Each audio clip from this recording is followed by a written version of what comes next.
नमस्कार, आप देख रहे हैं द फैक्ट मीडिया। मैं हूं मौजवी। सबसे पहले बात उत्तराखंड की उन बड़ी खबरों की जो इस वक्त सुर्खियों में है।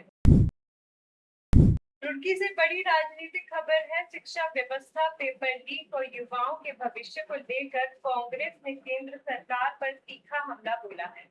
रुड़की में आयोजित छात्रों की गूंज कार्यक्रम में कांग्रेस नेताओं ने सरकार पर कई सवाल उठाए और युवाओं से बड़ी संख्या में जुड़ने की अपील।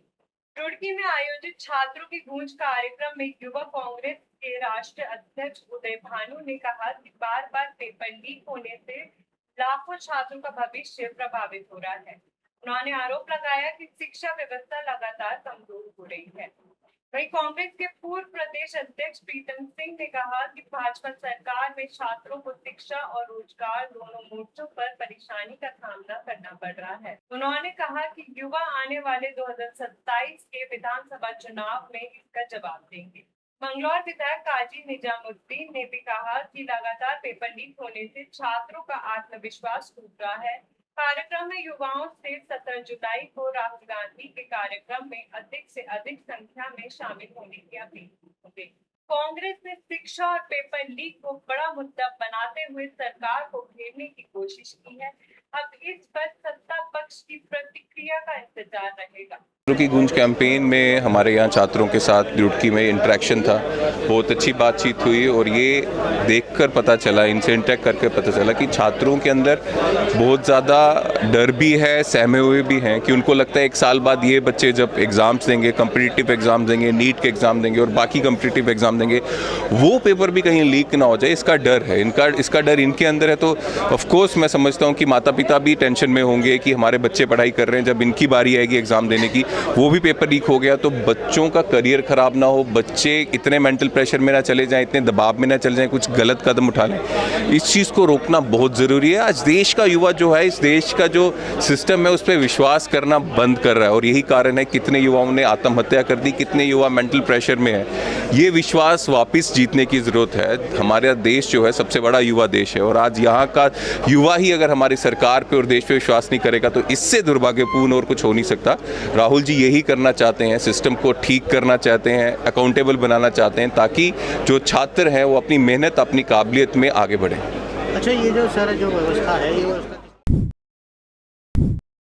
रुड़की से एक सनसनीखेज मामला सामने आया है। एक युवक ने 5 अज्ञात लोगों पर मारपीट कर नकदी और सामान का आरोप लगाया है। पीड़ित का कहना है कि शिकायत देने के बावजूद अभी तक पुलिस की ओर से कोई ठोस कार्रवाई नहीं हुई है। जबरेड़ा थाना क्षेत्र में गांव लाडल देवर छेक के रहने वाले युवक ने बताया कि वह अपनी टेंट हाउस की दुकान से घर लौट रहा था।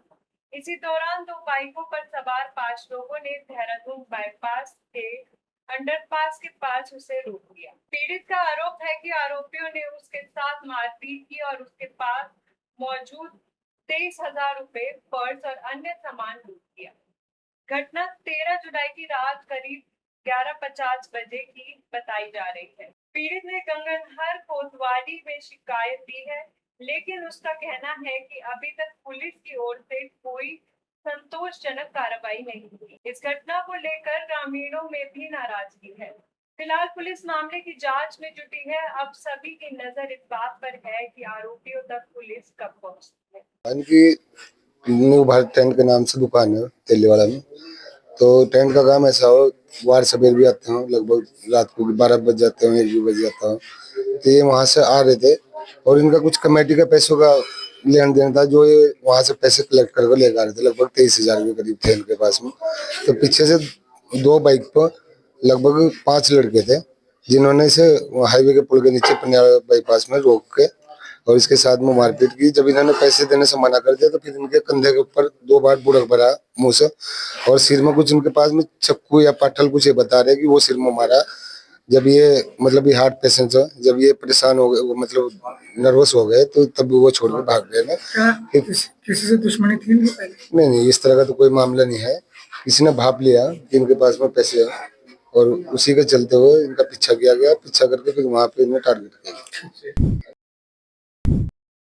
उत्तराखंड का लोक पर्व हरेला पूरे प्रदेश में उत्साह के साथ मनाया जा रहा है। यह पर्व केवल एक त्योहार नहीं बल्कि प्रकृति और पर्यावरण के संरक्षण का संदेश भी देता है। सरोवर नगरी नैनीताल सहित पूरे उत्तराखंड में हरेला पर्व पारंपरिक तरीके से मनाया जा रहा है। इस अवसर पर वनस्पति विज्ञान विभाग के विभागाध्यक्ष डॉक्टर ललित तिवारी ने कहा कि हरेला हरियाली, पर्यावरण संरक्षण और प्रकृति के प्रति सम्मान का प्रतीक है। उन्होंने कहा कि यह पर्व लोगों को पेड़ पौधे लगाने, पर्यावरण बचाने और प्रकृति से जुड़े रहने की प्रेरणा देता है। मॉनसून के आगमन और खेती की शुरुआत के साथ मनाया जाने वाला यह पर्व उत्तराखंड की समृद्ध सांस्कृतिक पहचान भी है। हरेला हमें प्रकृति से प्रेम और पर्यावरण की रक्षा का संदेश देता है। यही संदेश आने वाली पीढ़ियों के लिए भी बेहद महत्वपूर्ण है।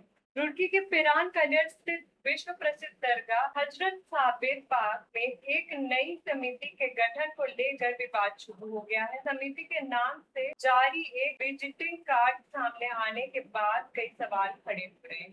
उत्तराखंड का हरेला निश्चित रूप से एक लोक पर्व के रूप में मनाया जाता है और बहुत महत्वपूर्ण बात यह है कि हमारी जो उत्तराखंड के साथ साथ हिमालय के लोगों की जो सोच है वो कैसे हरित प्रदेश को हम बना सकते हैं, कैसे हरित हिमालय बना सकते हैं। एक सोच के साथ जो हमारी निष्ठा, जो हमारा समर्पण है हरियाली के प्रति और जो सामाजिक समरसता है, बड़े लोगों का आशीर्वाद लेना है, ये इस हरेले के माध्यम से दिखता है। हरेले का मतलब ही हरियाली से होता है और हरियाली यानी कि हरे रंग का दिवस, यानी कि प्रकृति को समर्पित दिवस है। और इस दिन बड़े स्केल पर वृक्षारोपण किया जाता है जो प्रकृति को बनाए रखने के लिए हमको न केवल कंजर्वेशन एस्पेक्ट से बल्कि उसके सतत विकास की प्रेरणा भी देता है। और साथ ही जब हरेले को बोने की एक परंपरा है, जो इस परंपरा के अंतर्गत इस हरेले को जो हमारा सावन मास का पहला दिन है उस दिन काटा जाता है, लेकिन उससे पहले 10 दिन पहले इसको बोया जाता है। इसमें 5 से 7 प्रकार के जो सीड्स हैं उसको लिया जाता है। वैसे इसको टेस्टिंग ऑफ सीड्स भी कहा जाता था,